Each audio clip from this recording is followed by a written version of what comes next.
Assalamualaikum warahmatullahi wabarakatuh. Izin memperkenalkan diri, nama Safina An-Najihah dari kelas 9B, asal sekolah SMP Negeri 8 Bandar Lampung. Di sini saya ingin menjelaskan materi tentang haji dan umroh. Mari simak videonya. Pengertian haji.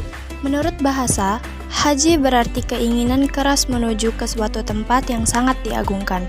Sedangkan menurut syariat, haji berarti berangkat ke tempat yang suci untuk melakukan tawaf, sa'i, wukuf di padang Arafah, dan seluruh amalan manasik lainnya. Pengertian umroh. Umroh berarti ziarah, artinya ziarah ke Ka'bah, tawaf di sekelilingnya, sa'i antara Safa dan Marwah, serta memotong rambut. Hukum haji. Haji merupakan salah satu dari kelima rukun yang menjadi landasan berdirinya Islam. Dasar diwajibkannya haji ini bersumber dari Al-Quran, Al-Hadis, dan Ijma'.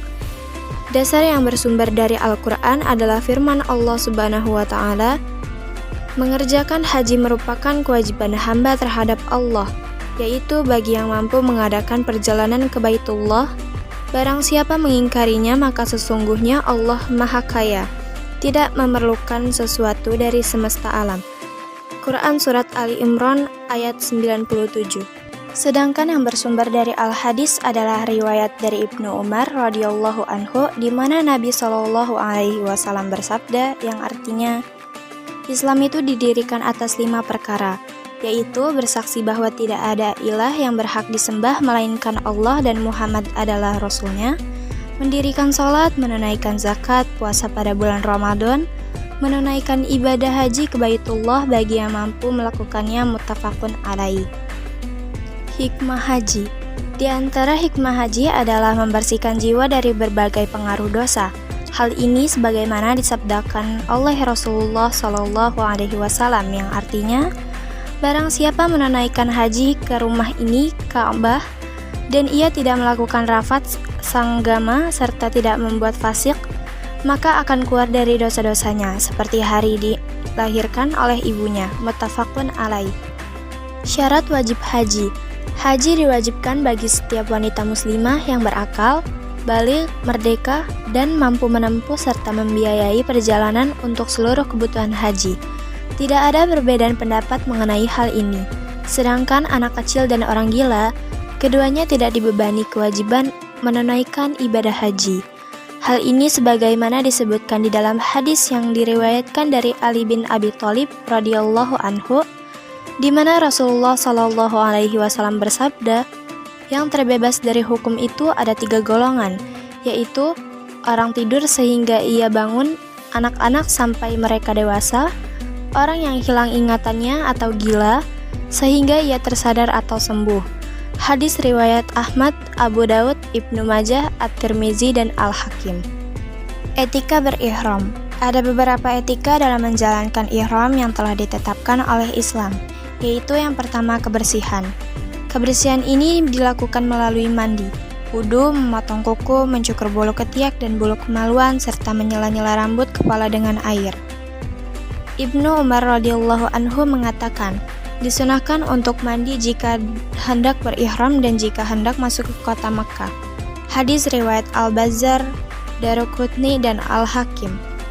Yang kedua, tidak boleh mengenakan pakaian yang berjahit. Akan tetapi ia harus memakai pakaian ihram yang telah ditentukan. Memakai wewangian diperbolehkan bagi wanita muslimah memakai wangi-wangian. Hal ini sebagaimana yang diriwayatkan dari Aisyah radhiyallahu anhu, di mana ia menceritakan, kami pernah pergi bersama Rasulullah ke Makkah. Maka kami mengolesi dahi kami dengan minyak kasturi ketika berihram. Apabila salah seorang di antara kami berkeringat, maka mengalir minyak itu ke wajahnya. Lalu hal itu diketahui oleh Nabi dan beliau tidak melarangnya.